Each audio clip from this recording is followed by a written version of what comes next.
अस्सलाम वालेकुम। ईगो, अना, ये क्या है? हमारे यहाँ जो एक ये जज़्बा है ईगो का या अना का, इसको बड़े बुरे बुरे अल्फाज से जो है वो नवाजा जाता है और बड़े बुरे अल्फाज इसके लिए इस्तेमाल किए जाते हैं कि यार ईगो ठीक नहीं होती, ईगो में इंसान आके अपने आप को बर्बाद कर लेता है, रिश्ते ख़त्म कर लेता है, फ़लाँ कर लेता है, फ़लाँ कर लेता है, फ़लाँ कर लेता है। और मैंने एक मोटिवेशनल स्पीकर साहब जो माशाल्लाह काफ़ी जाने-पहचाने और ना माने हुए हैं, उनको भी मैंने यही कहते सुना कि ईगो बेसिकली बहुत बुरी चीज़ होती है और ईगो में जो है वो इंसान अपना बहुत शदीद किस्म का बहुत बड़ा नुकसान कर लेता है। लेकिन ईगो को बेसिकली अंडरस्टैंड करने के लिए आपको चीज़ एक समझनी होगी कि बेसिकली ईगो है क्या? लोग ये तो बताते हैं कि ईगो गलत है, ईगो ये होती है, ईगो वो होती है, लेकिन ईगो की डेफ़िनेशन कोई नहीं बताता कि एक्चुअली ईगो है क्या? ईगो जो है वो मेरे नज़दीक जो as far as I have thought about it, मैंने सोचा इसके हवाले से तो मुझे समझ में ये आई कि ईगो बेसिकली सेल्फ रिस्पेक्ट का या इज्जत नफ्स का दूसरा नाम है। अब सेल्फ रिस्पेक्ट क्या होती है? सेल्फ रिस्पेक्ट एक्चुअली आप अपने जो बिलीफ सिस्टम के हिसाब से जिन चीज़ों को सही समझ रहे होते हैं, जो चीज़ आप सही समझ रहे होते हैं, जो आप कर रहे होते हैं और आपका जो बिलीफ सिस्टम है उसके हवाले से एक पॉजिटिव राय रखता है, तो उस चीज़ के ऊपर स्टैंड करना, आप समझते हैं कि यार ये पॉइंट के ऊपर मुझे खड़ा होना चाहिए, इसके अपने पॉइंट ऑफ व्यू से मुझे हटना नहीं चाहिए और फिर उस पॉइंट ऑफ व्यू के ऊपर स्टैंड लेकर हम अपने लिए एक इज़्ज़त नफ्स का मसला बना लेते हैं, अना का मसला बना लेते हैं। और वही चीज़ किसी दूसरे शख्स के हवाले से, उसके बिलीफ बिलीफ सिस्टम के हवाले से गलत होती है और वो समझ रहा होता है कि यार ये बंदा अना में आ गया, ईगो में आ गया है, तो इसलिए ये चीज़ों को अंडरस्टैंड नहीं कर रहा, समझ नहीं रहा। तो असल मसला यही होता है कि हम जिस चीज़ को ईगो समझ रहे हैं वो बेसिकली इज़्ज़त नफ्स का मामला है और इज़्ज़त नफ्स हर इंसान के अपने-अपने बिलीफ सिस्टम के मुताबिक अलग-अलग होती है। उसकी डेफ़िनेशन हर इंसान के लिए डिफ़रेंट होती है।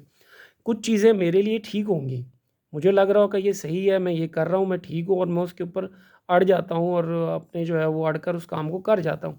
लेकिन वही चीज़ किसी दूसरे शख्स के लिए या दूसरे लोगों के लिए वो ठीक नहीं होती और दे थिंक दैट कि यार ये बंदा अना में आ गया, खामखा का जो है वो अड़ी कर रहा है, अड़ गया है। तो दे थिंक दैट कि यार ये चीज़ गलत हो रही है। तो मसला यहाँ पे सिर्फ़ और सिर्फ़ आपके बिलीफ सिस्टम का होता है कि किसी चीज़ को आप सही समझ रहे हैं तो दूसरा शख्स जो है वो गलत समझ रहा है। तो ये जो बिलीफ सिस्टम का टकराव है और इस वजह से लोग जो आपकी सेल्फ रिस्पेक्ट आपने डेवलप कर ली होती है according to your belief system, तो उस इज़्ज़त नफ्स को हम अना का मसला बना लेते हैं और देखने वाला वो समझ रहा होता है कि यार ये शायद अना में आ गया बंदा, ऐसा कुछ नहीं होता। एक्चुअली इज़्ज़त नफ्स और ईगो जो है वो आपके बिलीफ सिस्टम के मुताबिक प्रिवेल कर रही होती है। तो जब आप अना को एक पॉजिटिव सेंस में लेकर जाएँगे, अना is not only developing in the negative sense, actually ये पॉजिटिव सेंस में भी जा सकती है। क्योंकि अगर आपका बिलीफ सिस्टम पॉजिटिव मायनों में जाएगा, पॉजिटिव तरफ जाएगा और आपकी ज़िंदगी के जो असूल हैं वो बहुत निहायत खूबसूरत होंगे, तो ज़ाहिर है अपने बिलीफ सिस्टम के मुताबिक आप किसी भी इश्यू पे, किसी भी मामले पे जब कोई स्टैंड लेंगे और उस पे आप उसको अन्ना का मसला बनाएँगे, तो definitely you will get the good results. It's like that कि जब आप ज़िंदगी के जो प्रिंसिपल्स हैं, उनको आप अपनी ज़िंदगी के जो बिलीफ सिस्टम है, वो अल्लाह के उतारे हुए असूलों के मुताबिक ढाल लेंगे, तो ज़ाहिर है कि आप स्टैंड, ईगो उसी चीज़ को मसला बनाएँगे, उसी चीज़ के ऊपर बनाएँगे जो अल्लाह के अहकामात हैं। अल्लाह के अहकामात के ख़िलाफ़ तो ईगो नहीं बनाएँगे।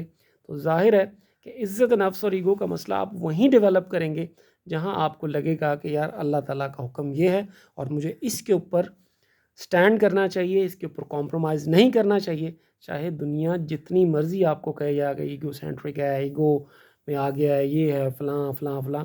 नहीं, ऐसा नहीं है। ईगो एंड सेल्फ रिस्पेक्ट को समझ लीजिए, it's basically depends on your belief system कि आप किस किस्म के बिलीफ सिस्टम के ज़ेर ताबे हैं और किस चीज़ को, किस नज़रिए के मुताबिक आप ज़िंदगी गुज़ार रहे हैं। उसी सिस्टम के, बिलीफ सिस्टम के मुताबिक आपकी ईगो डिफ़ाइन होती है या आपकी सेल्फ रिस्पेक्ट डिफ़ाइन होती है। तो उम्मीद है मेरी बात आप लोगों को समझ आ गई होगी and I will definitely go for the next thoughts इंशाल्लाह अगली वीडियो में मैं किसी और पॉइंट के हवाले से बात करूँगा। तब तक के लिए अल्लाह हाफ़िज़, जज़ाकल्लाह खैर।